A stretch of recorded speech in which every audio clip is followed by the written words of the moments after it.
Hello, and welcome to Andrew Broussard Watercolors. Today I'm going to practice conte sketching, portrait sketching, working from a photo myself. In front of me I have a Strathmore Tone Tanned Mixed Media. I think this is 400 series, so I think it's just a percent cotton, but it is pretty heavyweight. So I'm going to play around on that, and yeah, we're just going to get to it. But that being said, it's going to be more of a casual and relaxed video because portrait stuff is just what I've been practicing. I don't want to look at it too much of a tutorial, but more of a, hey, just follow along with, like, check out my progress. And then from this, I'm going to turn it into a time lapse and then set up one of those super shorts as well, like the sub 15 second ones. So that being said, I have a old Eversharp pencil that I put some 4H lead in, and I've been using this with the watercolor paintings to kind of map out a little bit, and I figured I'd try it a little bit here to see. With myself, I'm looking on an angle. I have the nose area, and I'm going to be coming over to the ear right about here. And chances are I'm going to make these same marks with my conte as well. So conte wise, I am going to look at, I think this is the, ooh, which one is this? I think this is the standard conte that comes with the set. This other one looks to be the 18th century conte. So you can see right there the difference between the two, how this is kind of redder. I might wind up using both, but we'll see. So my main thing that I've been experimenting with is loosely putting in the eyes, the nose, the mouth, the hairline, the side of the face, the cheek, the ear, the hair, just to kind of get everything in proportion and let it start build. I did get my hair trimmed yesterday, so I was feeling very confident today. I took a shower and I put my hair up in a ponytail, but I had the hairline kind of trimmed right above the ears and along the back of the neck, and it was a lot easier to put it into a ponytail, a lot less stragglers. So if you have long hair and you try to put it in a ponytail, you're trying to grab all that hair and bring it all together, and it was just like one fell swoop. I had it all and was going for it. So that was great. My beard, I got trimmed, and my mustache, I got trimmed. And I also put some heavy beard balm in my beard for because I dropped by the school just to work on some stuff in the classroom and to help a coworker out with some stuff. Yeah, so I wanted to look professional at the school. So for those of you out there, if you have a beard or if you are have a bearded person in your life, I highly recommend beard balm and beard oil and taking care of your beard. It's very easy for it to get split ends, to get patchy, to get dry. My beard care routine, I would buy natural soap to wash my beard with, and there's a few people on eBay and Amazon that sell natural soap. And there's probably also kind of those African soaps or the pine tar soap that you can use. There's different ones. Then every day, you don't want to wash your beard every day, you don't want to remove all the natural oils, so you do that every so often, but you still have to brush and maintain it. I put this stuff in it called African Pride Olive Miracle. I get it from Walmart in the, they have like an ethnic hair section. It's like $2-3. I put it in my long hair and I put it in my beard, and it is absolutely fantastic. I would just brush it through. But when you moisturize your beard, and I believe, like I have a specific barber that I go to, I think he explained to me that you want to put something there to kind of seal that moisturizer in, and that's where the balm starts taking place. So you can do beard oils, or like I said, I do the African Pride Olive Miracle, and then a beard balm. I get mine off of eBay from a company called, I think it's Oak City Beard Company. Oak City or Ohio City Beard Company. Excuse me. And 12 ounces of beard balm, beard butter, is, sorry, 4 ounces is $12. And having a big beard, and you can see how I'm sketching the idea of my beard in, and my beard is longer than this, so my beard is going to go off the page. So when I use it, I use a large amount, so it seals the moisturizer in and it helps with the weighting of the beard. Didn't think you'd get a beard lecture, did you, when you turn this video on? Okay, so I took this picture in the art room just a few moments ago, and like I said, I was feeling confident, and that's why I was like, you know what, we'll work on self-portrait, because I can actually get a nice picture of myself today. What I'm going to do is have my light right here. Here, it's going to travel across cheek and nose. So I'm kind of planning out my light, also looking at it here, and I'll probably let the highlights travel down into the beard itself. That being said, there is reflected light on this side, so I'm gonna look for that whenever I get to that part. I'm also going to potentially either erase out here or erase out here. That's just me thinking to the Sargent portrait studies of gentlemen with beards and mustaches, and with his studies, I've noticed that he did like a lighter over the dark area for facial hair to get the facial hair to show out. So just going to explore with that. My collar, so I have a collared shirt on right now. Comes up kind of high, but I think I was hunching because I was just holding the photo and just the camera and just essentially taking a selfie for this. I was just shuffling my feet around the room trying to get a lighting that made sense. So my ear's going to come up here. It's just spending a lot more time trying to get the proportions correct. If you'll notice that I did a lot of the super shorts and the time lapses because it's just been me listening to like podcasts and practicing, but I wanted to film my process and also look at the results and see what was going on with it.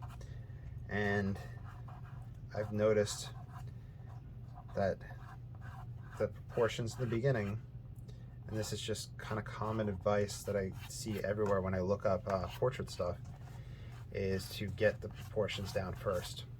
Don't worry about detail, etc. Which makes me wonder how the absolute masters did it with pen and ink and other things like that. I did watch a video, and I think it was, I don't know if it was in English or in Spanish. It might have been Italian. But a gentleman was using a fountain pen for his portrait practice. And he had a sketch of that he would go through and he would date it. And he was drawing in the kind of the style that you would see, kind of like Leonardo and Michelangelo, like the masters of that time period doing portraits. And he talked about the kind of confidence in the mark making, especially with something that you can't erase, and like doing the sketch and then kind of coming back to it again in the second one, excuse me, addressing whatever issues he made in the first one. So that was an interesting approach that I saw from that gentleman. This is where my highlight's going to be. We're going to see the side plane of the face. We're going to come in some here. My ear is going to be there. I'm going to wind up putting mostly black in the background. It's just been kind of my go-to. It's probably a stylistic preference, but for me, it gives me more of a dimensionality.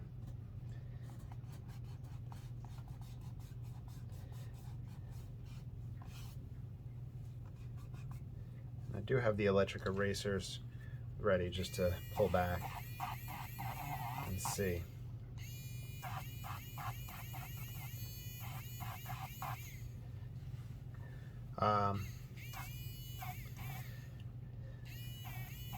Still just working on proportion ideas, like, so no detail really, just a highlight here. I'll bring kind of like a little bit of a widow's peak, I guess. And I'm gonna look for that line up with the nose. Let's see. That kind of lines up with this divot. The eye socket area lines up with the bottom of the nose here, so we come out some. So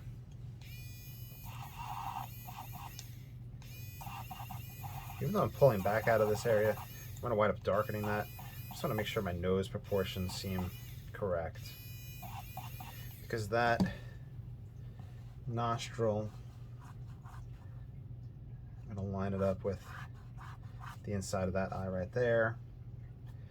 My mustache hides my mouth. My pupil is going to be around this region.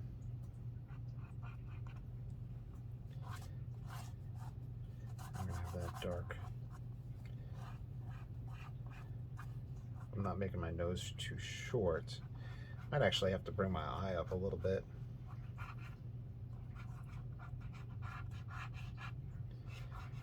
Bring that eyebrow up here. It comes up. Then my eye will sit right about here. Just kind of making those proportion marks. The top of the ear is a little bit down here from the eyebrow. Got my eyebrows trimmed yesterday. As I get older, and I'm in my 30s, with great facial hair comes great eyebrows. So I have some whoppers of eyebrows that need to get trimmed. They're not like big bushy caterpillars, but they'll get long, so I'll do that.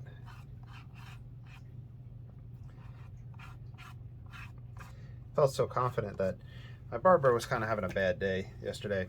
He was having like kind of a bad week, he was saying. So when I was getting out of the shower and doing my hair, I called him up and I said, you know what?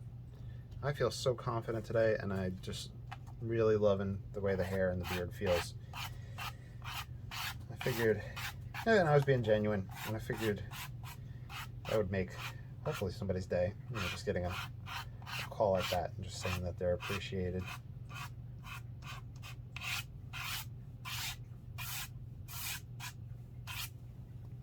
With school starting up, I know barbers are busy this time of year.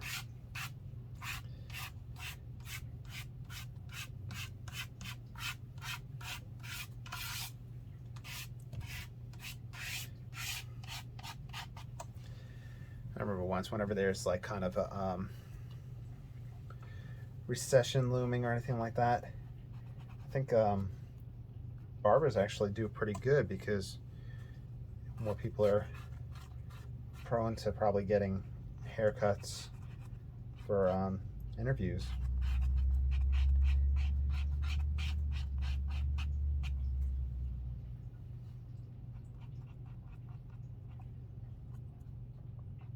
I think that'll be the area.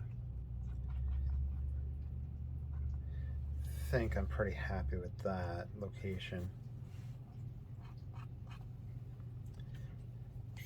This is going to come in some. I'm looking for my highlight.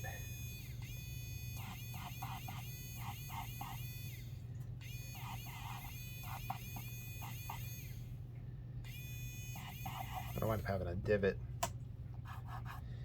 in here, kind of like that cheek, the little dimple.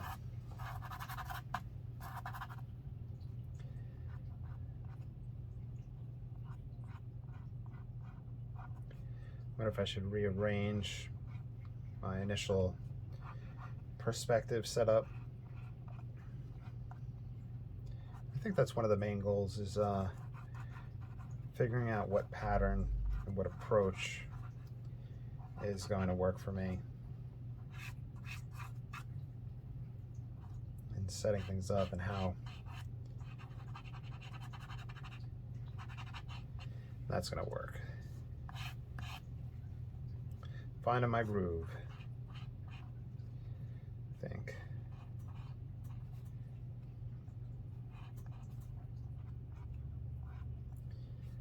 I think that's that. The outside of my eye does come there. Okay.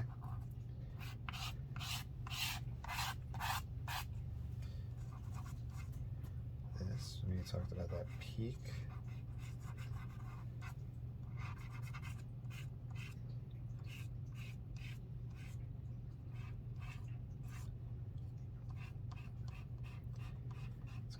Back.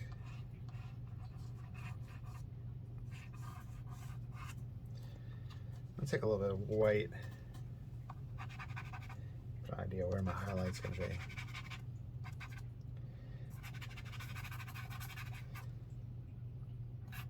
The light's going to travel down.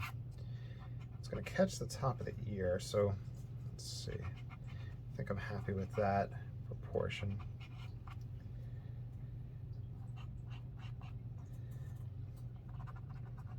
This is more reflected light. More reflected light.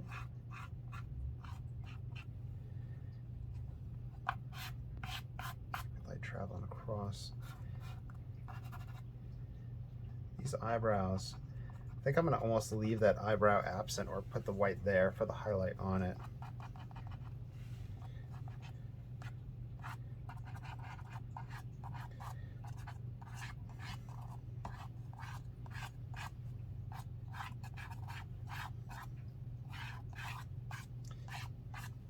I have mentioned in the past few videos that I lost my train of thought. In the past few videos about a blog post that I came across where the person was trying to master 12 things in 12 months. One of the things was a backflip. And then there's other things each month. One of them was to draw a realistic portrait. Now, they had utilized a method, and I'm not sure who they were referring to. I don't remember. But it was probably like an online course. And they had spent 2.5 hours just initially getting just perspective marks down. So I think for me there might be a okay, that's good enough moment whenever it's coming to portrait work, and it depends like the level of depth that you want to go into it. And I had flipped through the guy's blog post, so like each day he would be like, well, I spent 2.5 hours doing this portion and looking for the planes of the face, 2.5 hours doing this, and it was fantastic results. at the end. And I think he started applying that as practice towards some just portraits of famous people. You're just trying it out. But I don't want to spend 10 hours on a portrait, but I also don't want to come out with a crummy portrait. It's kind of like watercolor, where, you know, obviously on this channel with watercolor, it's fast and loose. It's like kind of a tonalist style, fast and loose, expressionist. But it takes a long time. It doesn't take a long time, but it takes practice to develop a fast and loose approach and style. And I think that's what I'm essentially trying to do here. Finding my groove, developing that style, and having my personal hand in things. I think we're actually gonna have a highlight on this collar, so we'll see how that winds up looking. I'm blabbing quite a bit, but I think I said from the beginning it's gonna be a more casual, me learning and exploring. I think I want to pull out, I talked about the nostril.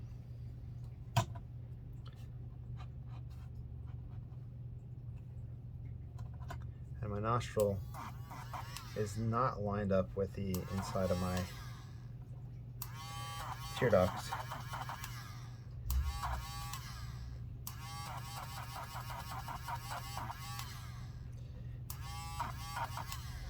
The electric eraser is just an easy, great way for me to get in and do what needs to be done.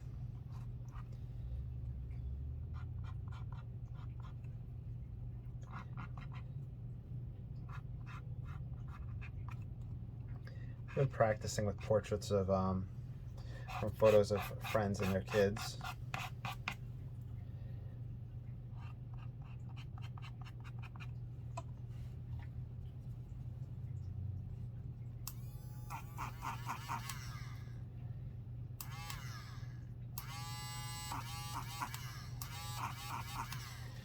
I looked at a Rubens and I really saw how he developed like the curvature around the eyes. And I think a personal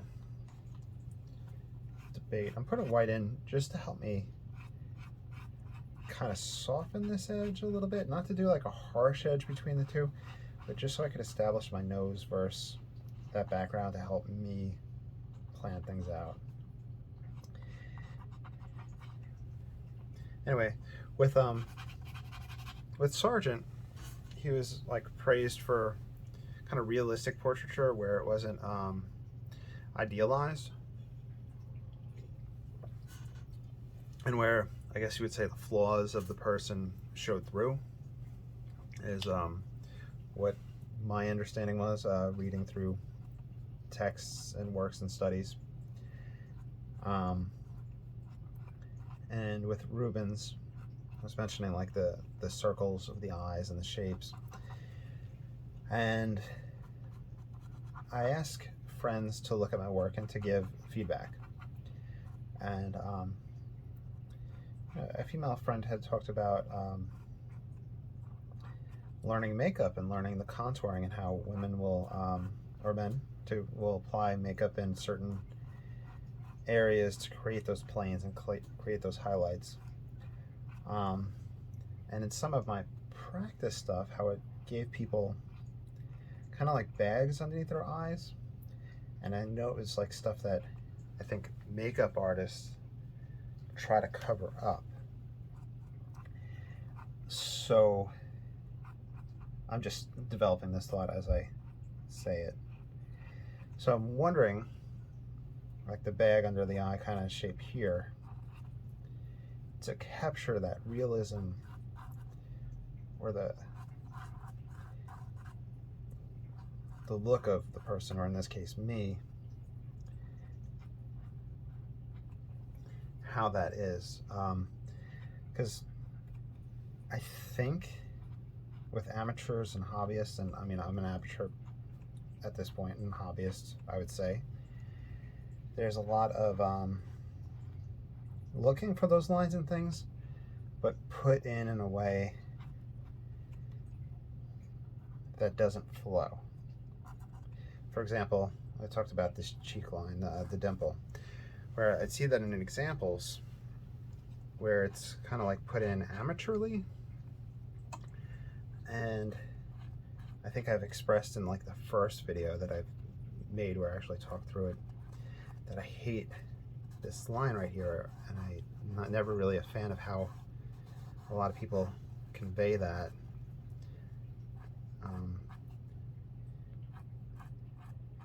And it might be just an approach, and I know hate is a strong word, I'm just using it as a, as I flow through the conversation. I'm just not happy with the way that curvature, that dimple, often gets portrayed.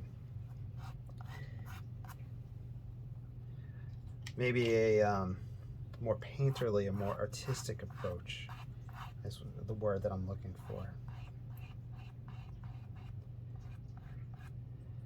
I think I'm pretty happy with how the proportions are coming out. It's kind of like if I put a dark line right here on this nostril, I think it'd be too much, but it's a dark area, so let's try layering the conte and the black there to kind of give that shadow, but not have it super dark. That's what I'm trying to say. Like this fold in the eyes, how to get that there.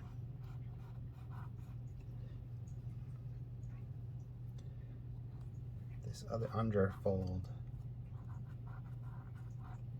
there. We have this upper here that comes around. And one of the things that'll need to come down to is also me using the gray of the paper, or in this case the tan of the paper, for those midtones.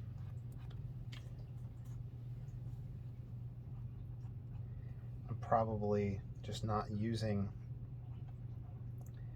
the paper itself to its fullest ability. But I have seen some 3 crayon technique where the paper is entirely covered, essentially. So maybe the paper is there to help during the developmental process. This is all just ideas and speculations.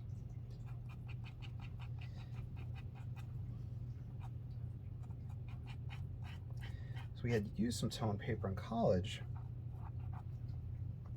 I think we had used it for like a charcoal sketch of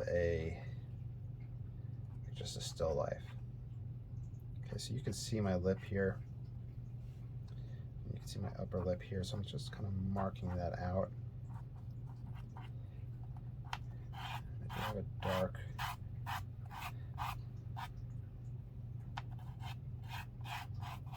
spot there.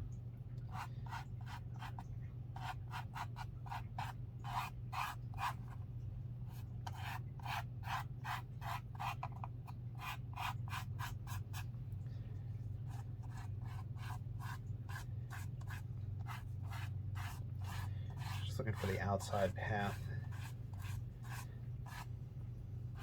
See where my hand just smudged everything.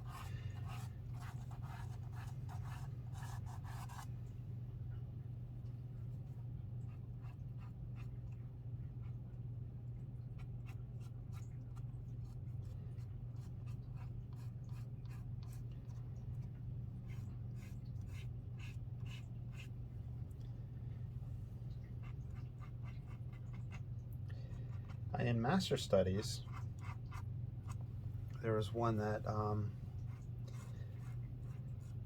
you'll see like the different approaches to hair, and I saw one that was fantastic with the contour lines that really helped create that hair shape, and to show that it was sitting on a round object and that it was being pulled in a round fashion.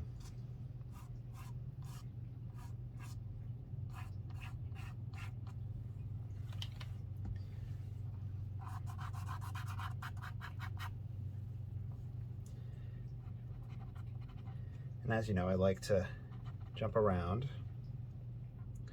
work one portion, then jump to another, not spending too much time in one spot. So you saw me start to put the hair in and then jump away.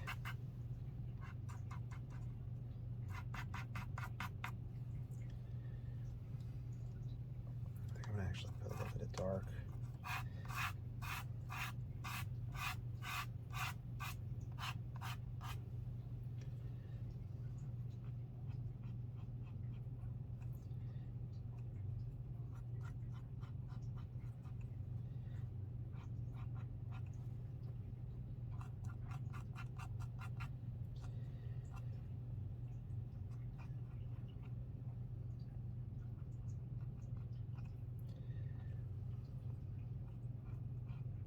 I think I was reading that some people don't like the pink that's created with white and the conte and the sanguine. But you can use that. That's the way I kind of use it, is for the kind of pinker areas. And I think the black and the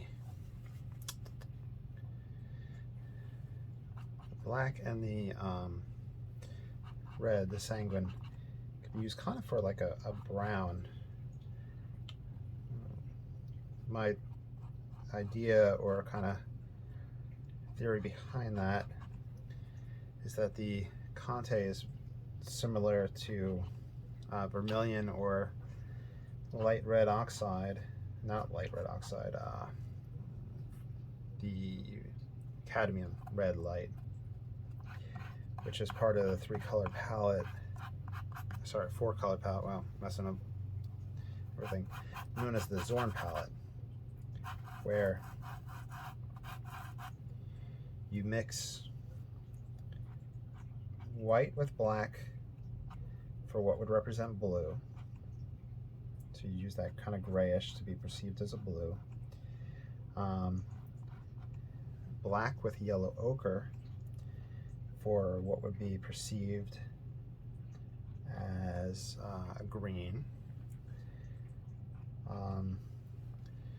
Yellow ochre and the vermilion, or the light cadmium, to get the skin tones, and black with the vermilion for kind of browns. I believe there was that. But I just haven't really studied the Zorn palette in a while.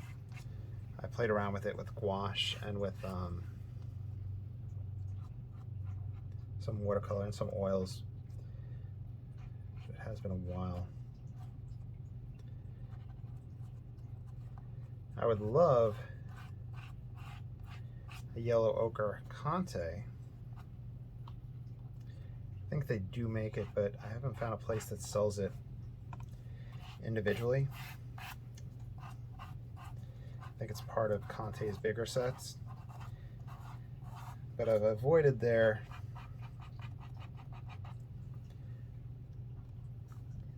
landscape and portrait sets because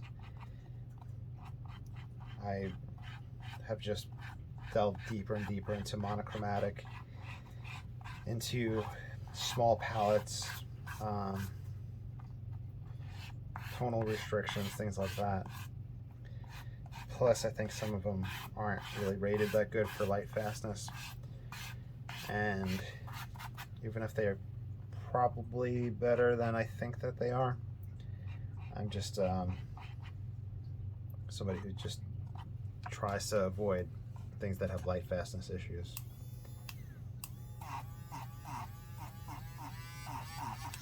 but that's just my personal approach and preference. At that bottom of the nose, how it's going to come up. That's going to come here. That's going to come up. That's going to come here. Catch a little bit of light across the top of the head as it comes down.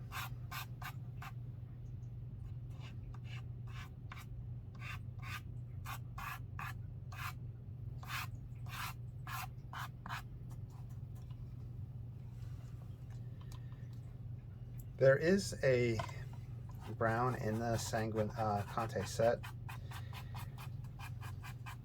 I have been avoiding its usage, but it may be good, and it may be something that I have to wind up starting to use,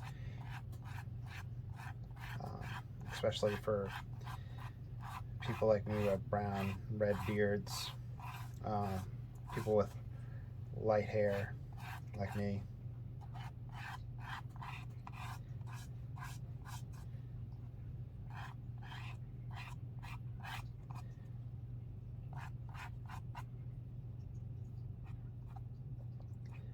This is the, let's start getting the mustache in a little bit.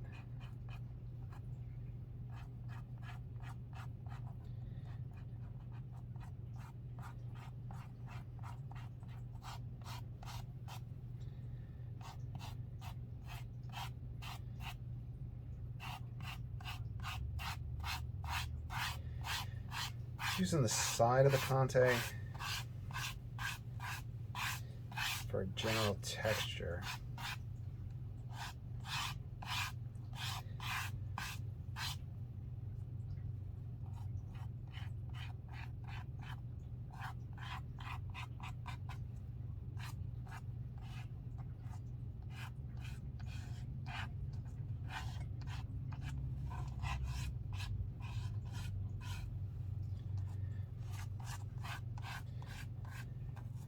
It's going to come down to the edge of the paper. My beard is going to come off of it.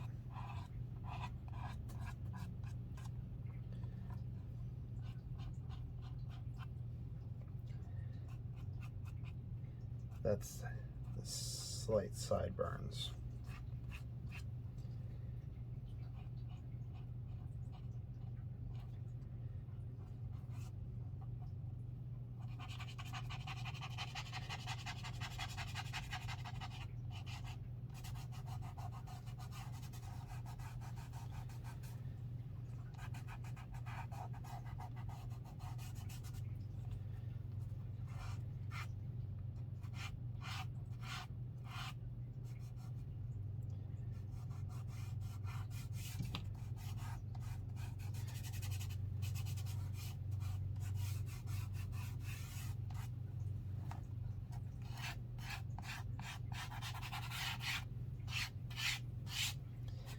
So this has been my go-to for backgrounds, just taking the black Conte, doing those vertical marks, and then darkening towards the center of the painting, around the edges.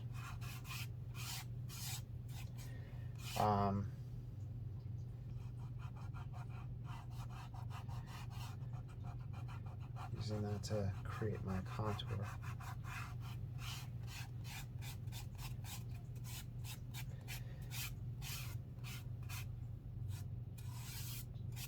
But with masters, I've noticed a lot of different approaches, directional marks that they'll use.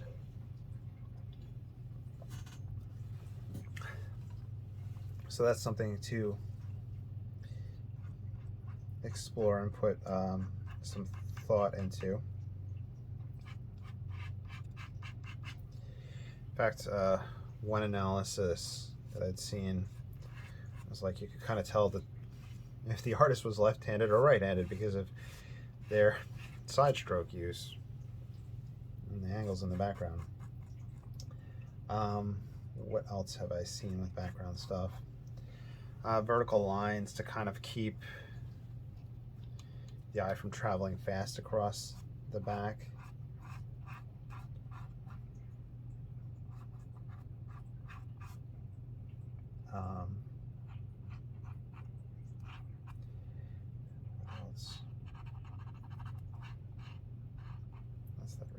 highlight, which kind of darken this spot.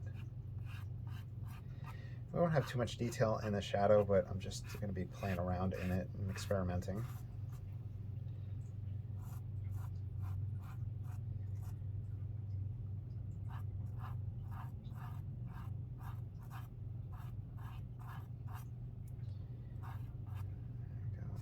Experimenting with the nose shape.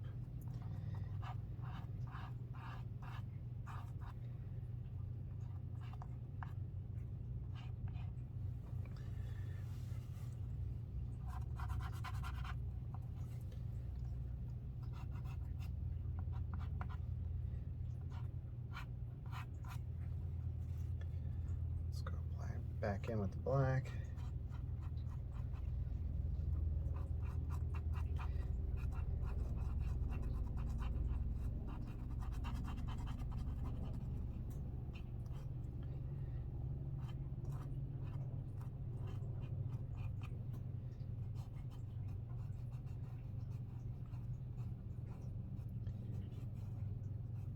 Using that dark in there to create that nose.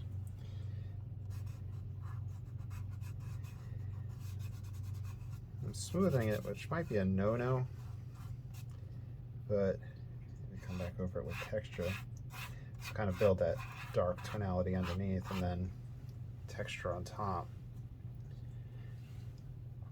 Because that eye's going to be dark too.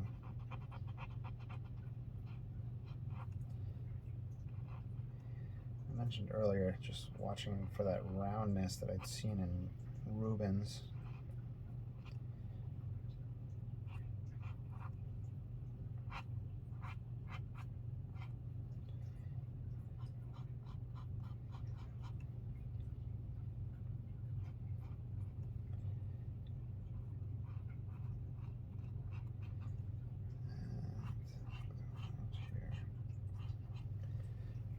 But I don't want that line to be there. I just want it as that. So that's where one of these little smudgy guys helps out.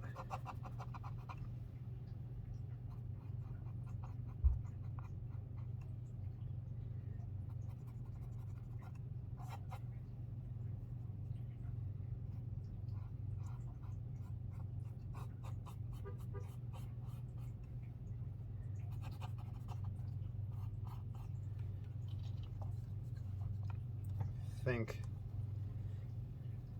this will come down a little bit lower.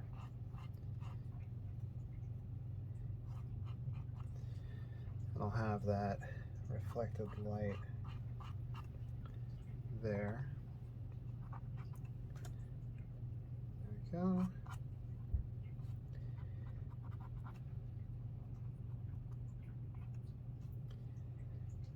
My highlight is going to be in here. Still feel like I'm nowhere near done in any of these areas, but I'm just kind of still placing things out.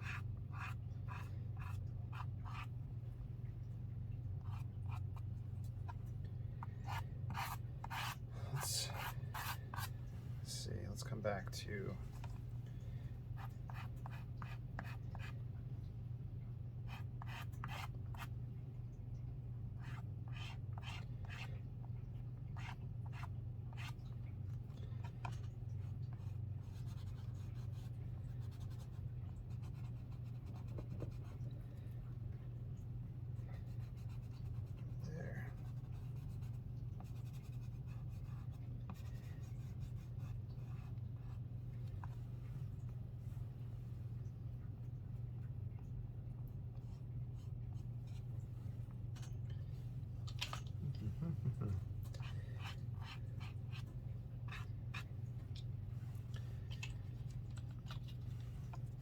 top of the ear.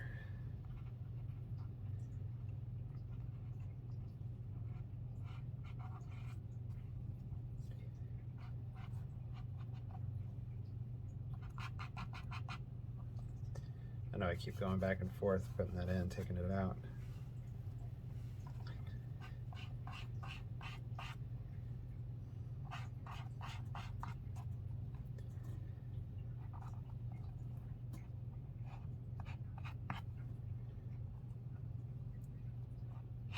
I want to change the angle.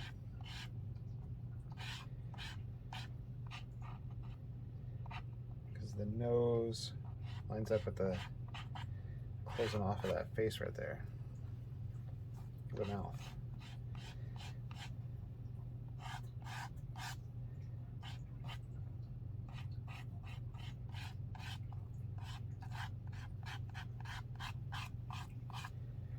Bring that down.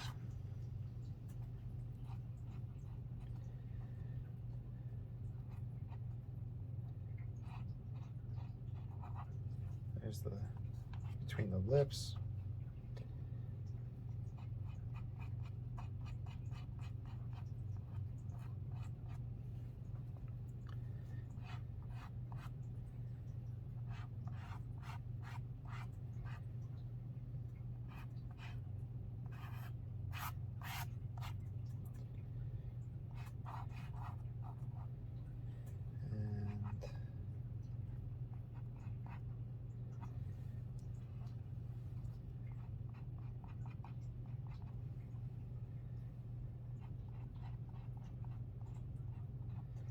There.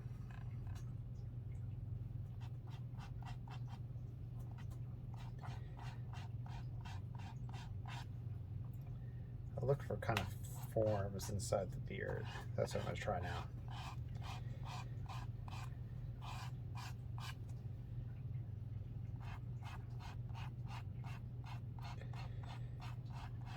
Darker tonally in here.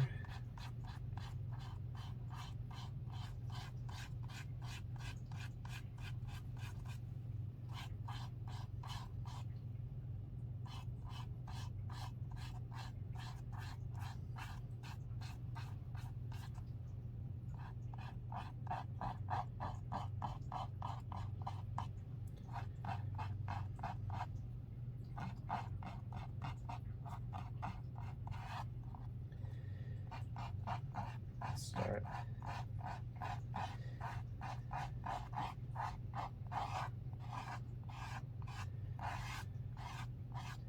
I have a very curly beard and I don't want to give like the illusion of me having a straight beard.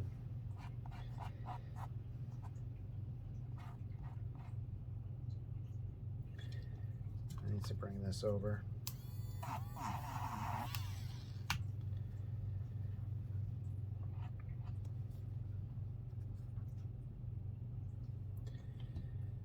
Come back to browner, almost like a highlight over this side. So since this side's in shadow, or the shadow side, I think I need to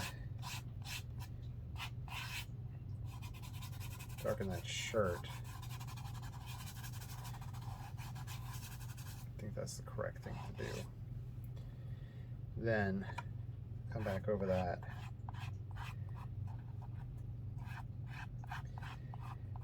With the beard catching reflected light.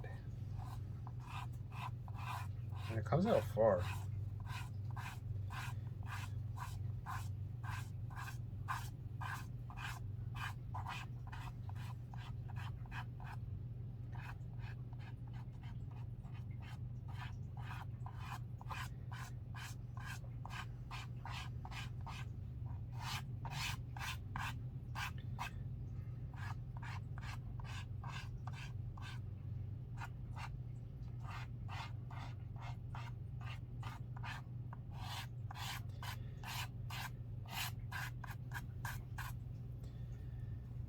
Throw a little bit of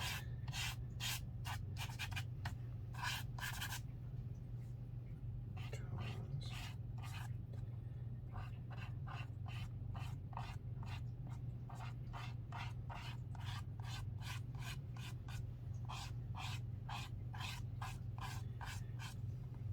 And then take the white to catch the highlights and the grays.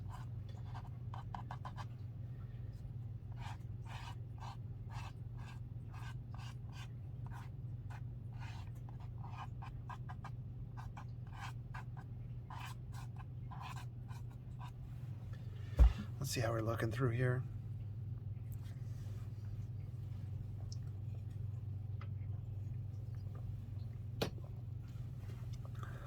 looking up and down through the camera that I'm filming with. I look like I have such a smooth baby face.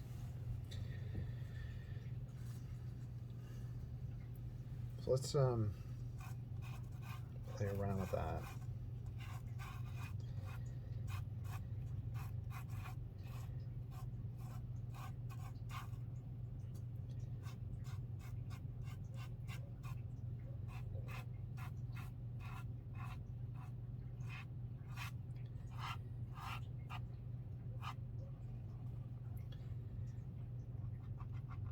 Get marks and stuff on the skin, just look for directional and textural stuff.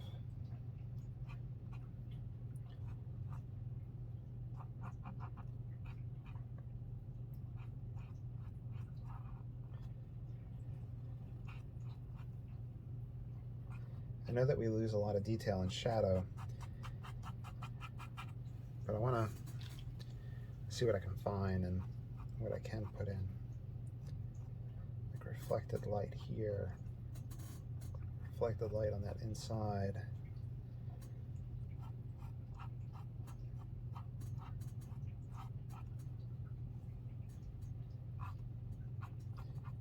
Directional marks rather than just that vertical line I've been putting in.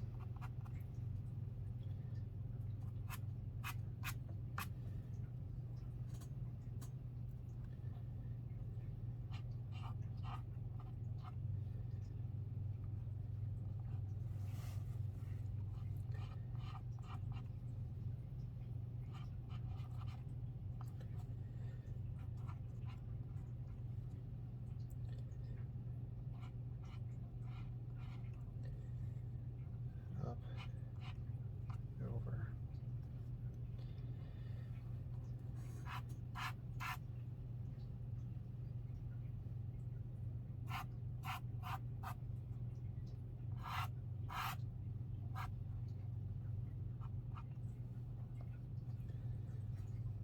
I'm just traveling around the painting, around the drawing now.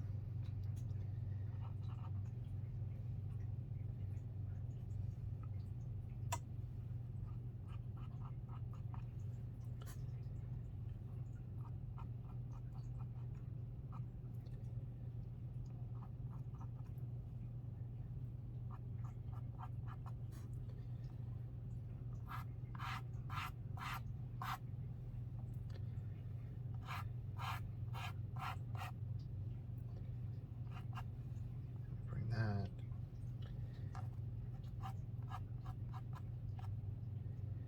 That's that part that I was talking about, that I'm not a fan of that fold. I'm figuring out how I want to portray that.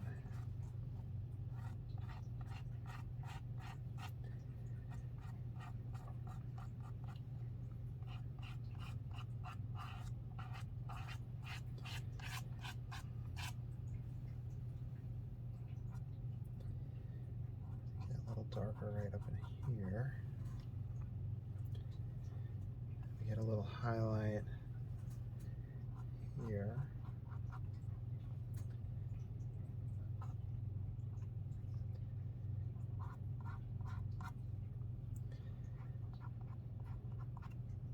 That's that showing the highlight on the eyebrow.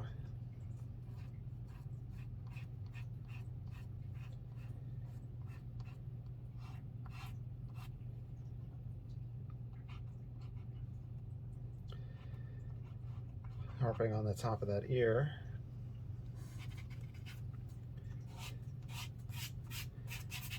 Bring this light in. I think I'm going to go around and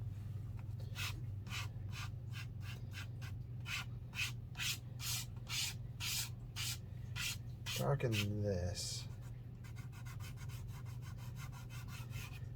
but bring in that light in the sky that I brought in here. Just let the light travel around.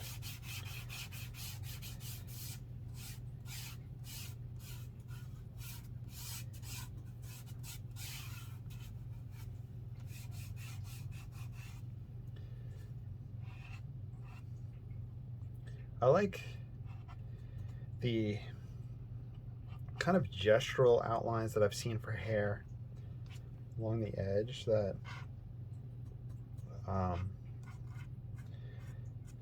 trying to reference other people other than Sargent.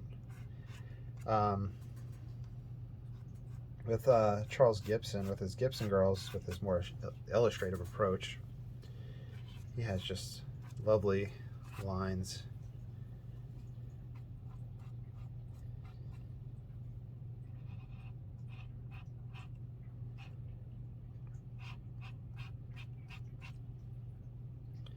Bring that up and over here.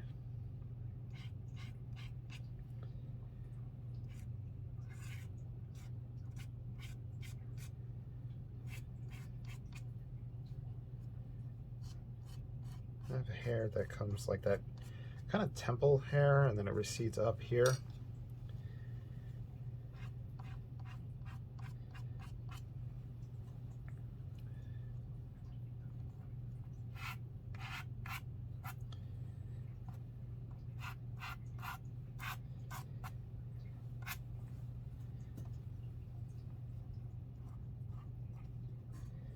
That highlight is so strong.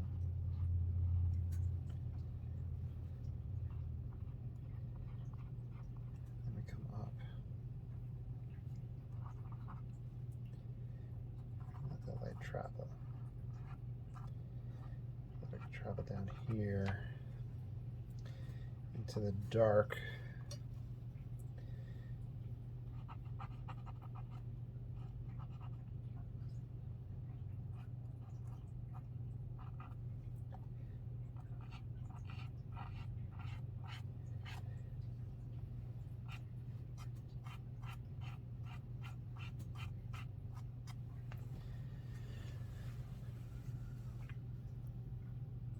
I feel like tonally it's getting there.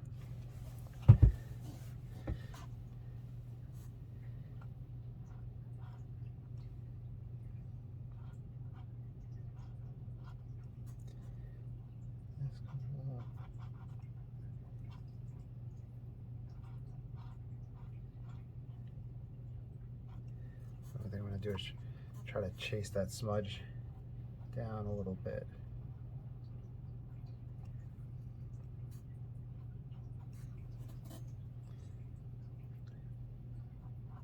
If you've watched this and you made it this far, I hope you're enjoying it.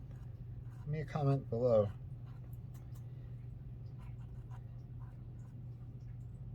I did have somebody ask if I still streamed on Twitch. Thinking about doing that again. They were from another country and they said a different time zone, but I would like to start doing that again,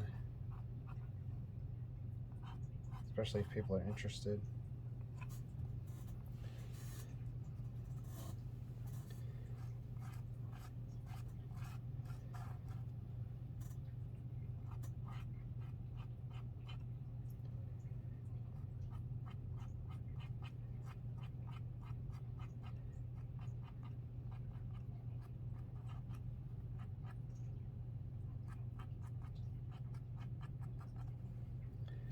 Like I mentioned, I've been kind of sketching a lot of like my friends and the friends' kids, and maybe sketching like the young folk, the young kids, might be affecting the softness that I'm having approaching.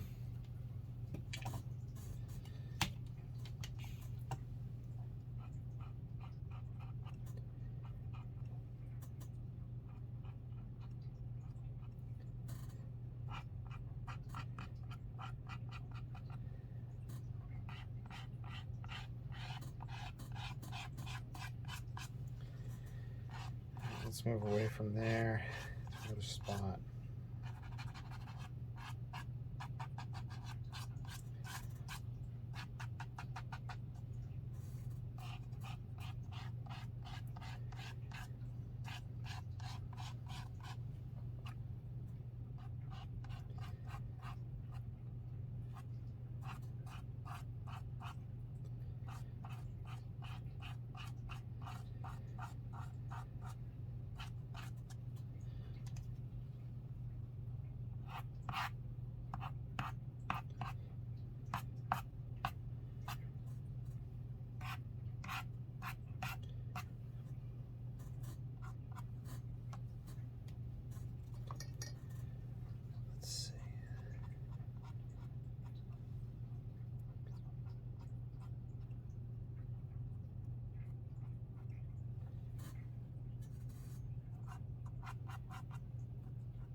Try to get a little white in here, not like as a white, but just to gray that out a little bit.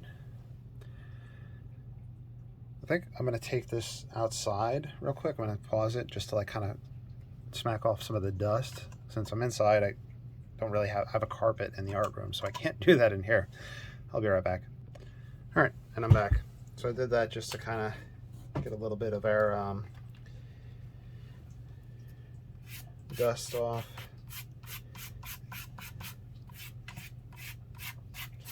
So here's the light coming in.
Kind of coming in that light spot and seeing if that's what's throwing me off.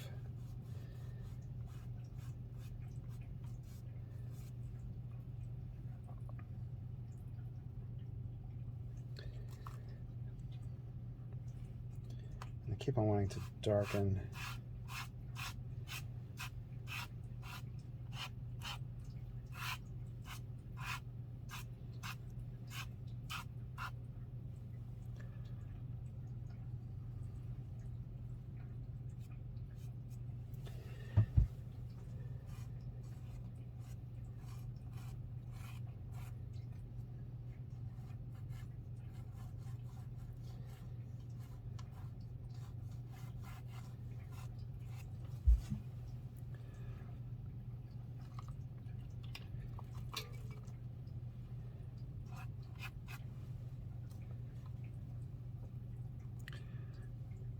This needs to come in.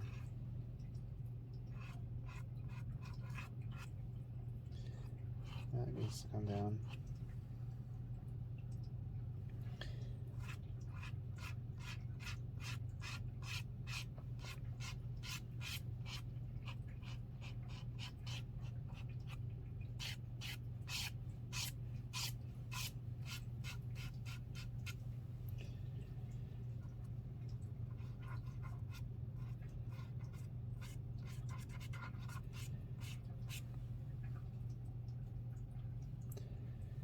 That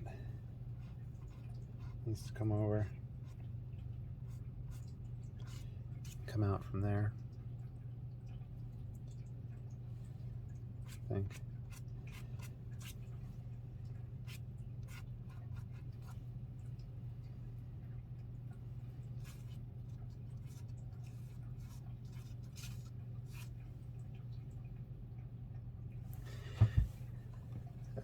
Looking through there, I realized that the ear looks very singular in the mass, so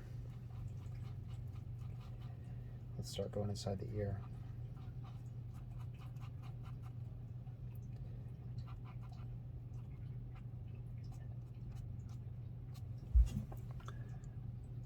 There you go.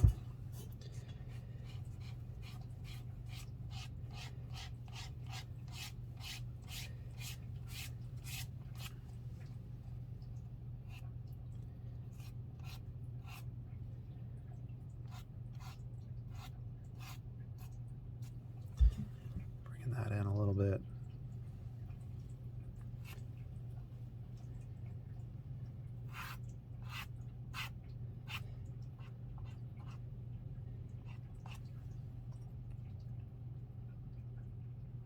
That might be one of the things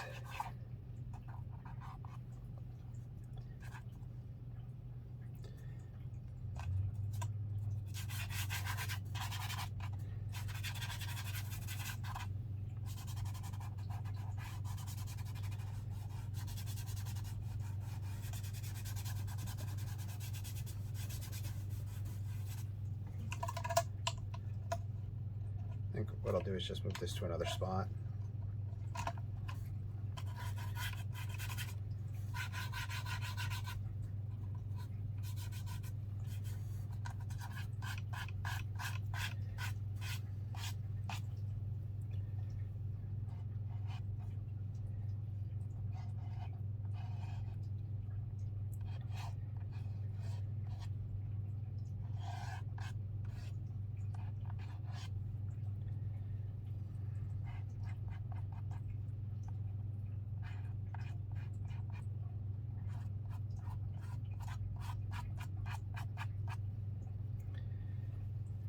But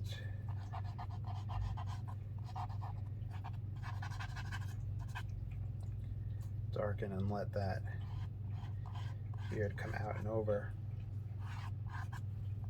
The beard comes out this way.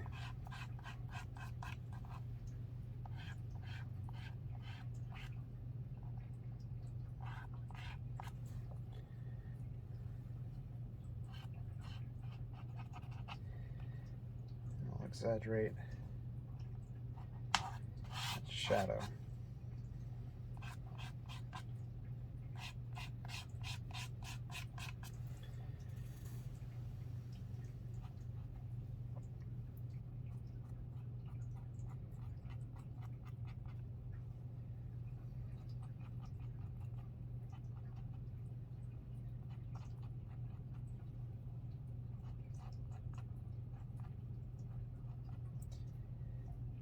Even though, so this is in highlight,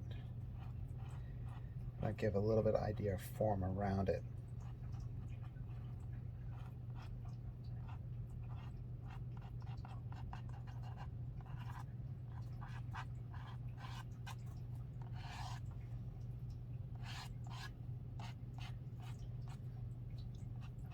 I think I keep on smearing this spot with my hand, so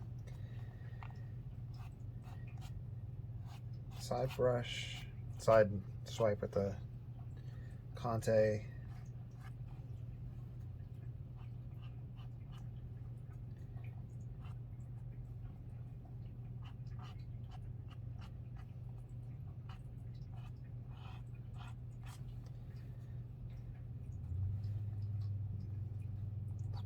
Darker. Bring the highlight. I gotta stop resting this hand on it.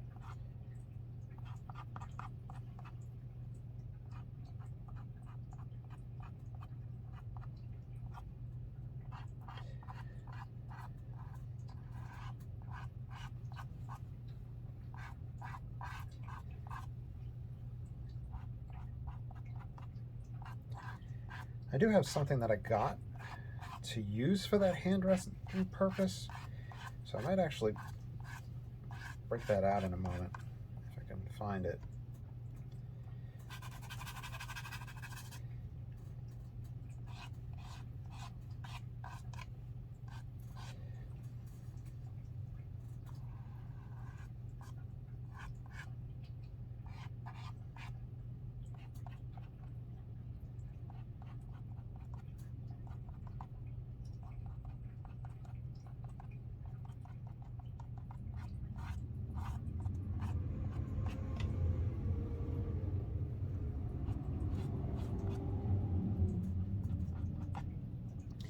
You might hear that noise in the background of my videos. There's a fire station around the corner from me. It's kind of like it's a substation. So every time during the day, around this time, I guess, they have to travel over to the other station.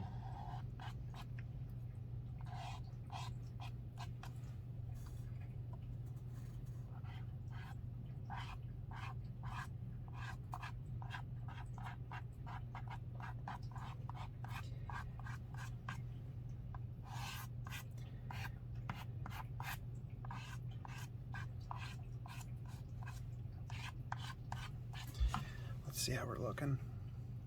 Yeah, it's coming along.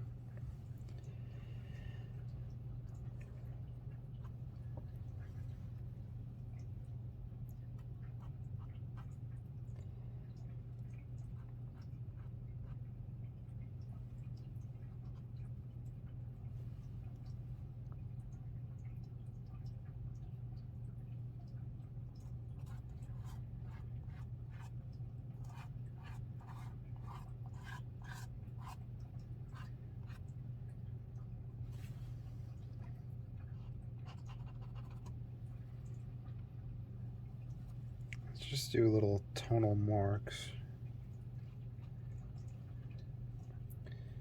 Just to push things around. Okay, yeah, I had mentioned that I was going to get something to rest my hand on. I bought this. Artists use a thing called a maul. It's a long stick that usually has like a soft leather bag on the end to rest their hand on. You can find them online, I think, for relatively cheap. But this is just a collapsible magnet if you had dropped something, like an auto mechanic thing. And that's what it's advertised as. And you could, let's see, let's change it to a less flexy. And I'll rest my hand on that to try to get in and not brutalize and smudge.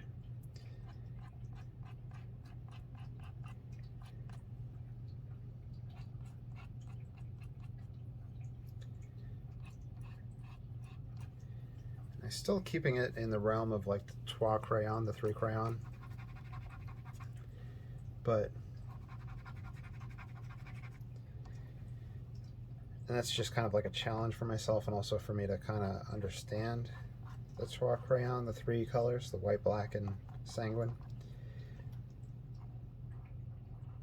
But I know soon I should add that brown in. I feel like I'm losing my voice.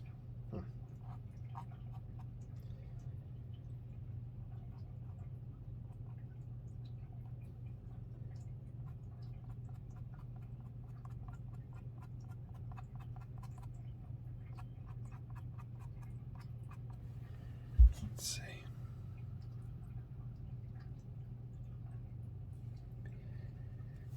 I feel like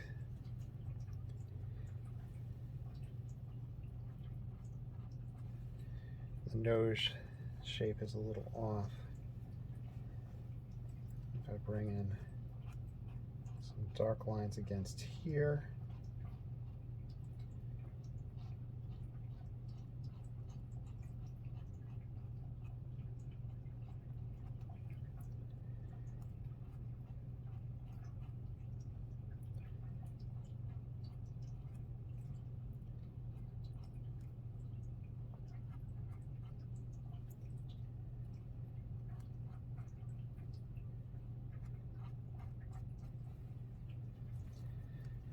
Let's see.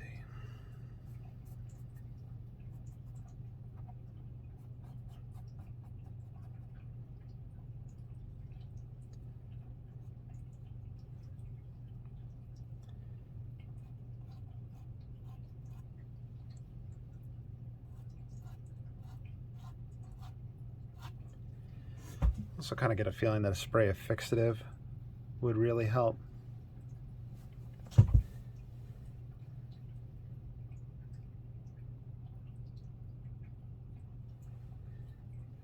a workable fixative, but I also feel like I'm still at the point where I'm still learning and exploring and experimenting. Let's pretty much explore this area.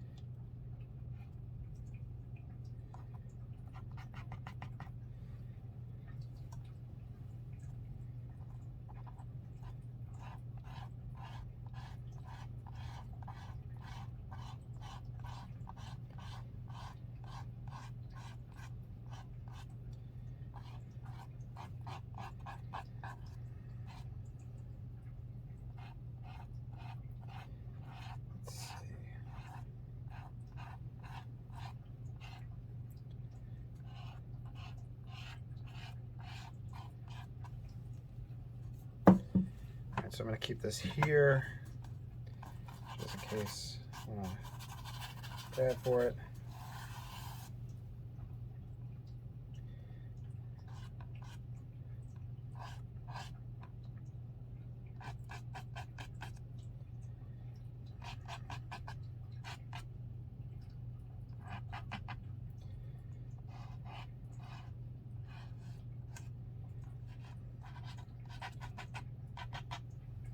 Hey, Hammy.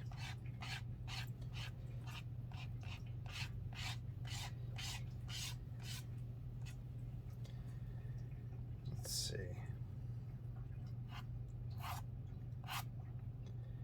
Pull a little bit of that out.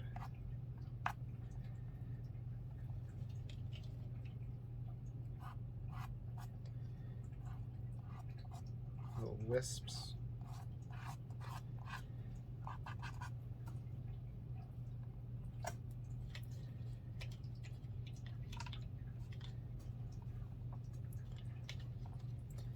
Beard hairs, mustache hairs aren't that long. I think they're long enough to like do a handlebar mustache and get all the twirls and all that. Hammy, you can't stick your claw on my thigh. And I got chalk all over, conte all over my hands. Break that up a little bit.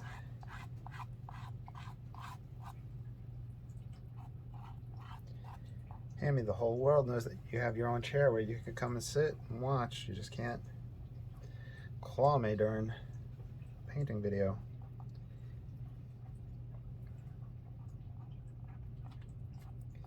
He's not doing it maliciously, it's just like he puts his claws out whenever he's trying to climb up on something. Which that something is me. Percy doesn't do that, but Percy is often just trying to get my attention to do the laser pointer. Hammy, you can hop up right up here, bud. You have your own chair.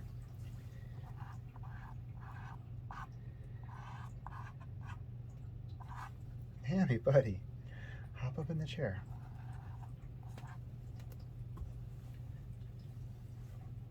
I think sometimes he thinks I'm assisting him up into my lap, where it's like, no, Hammy, I need you to not claw at me right now. Okay, let's see. I'm wondering if this is just as far as I can take this currently, or as far as I should take this. Little gentle marks for like kind of a skin texture.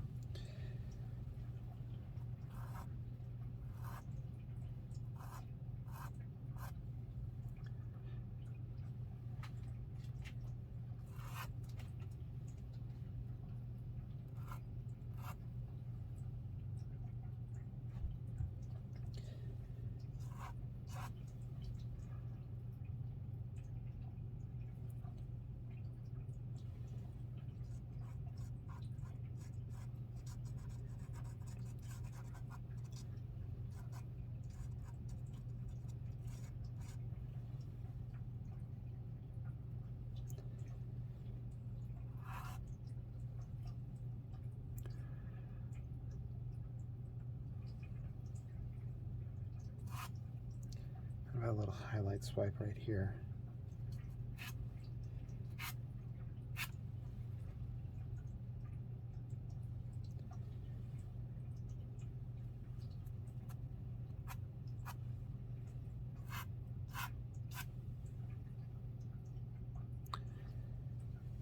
And now I'm looking at it through the camera, making my final adjustments.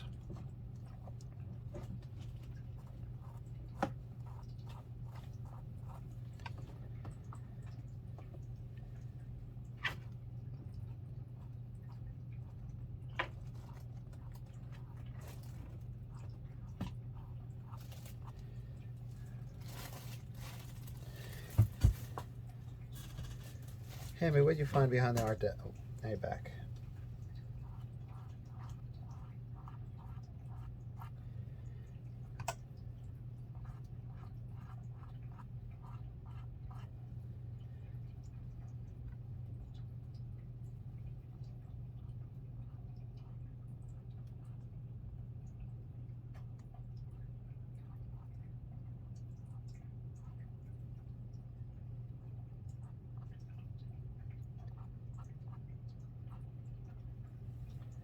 that where,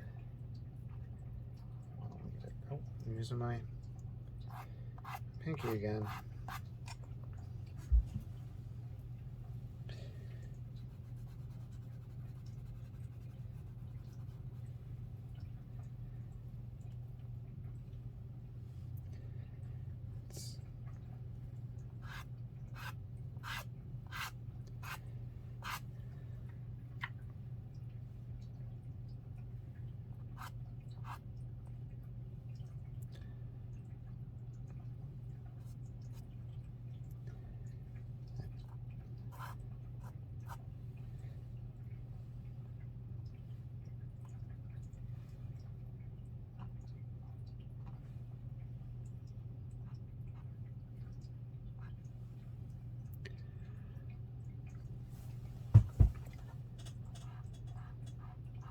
Reshaping the nostril, that's what I'm doing.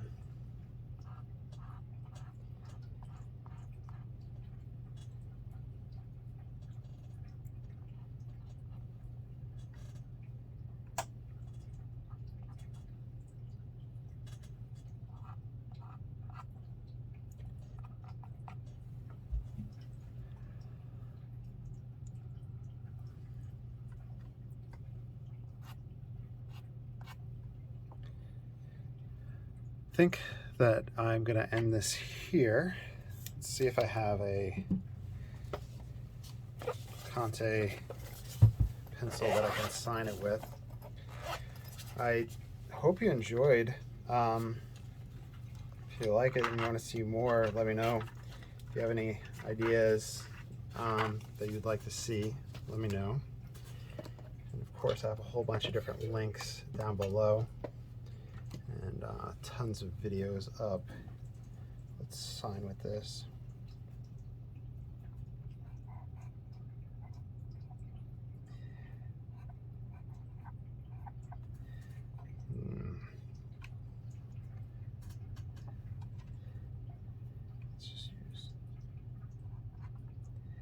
I might have to sign off camera just to find something that I can sign with.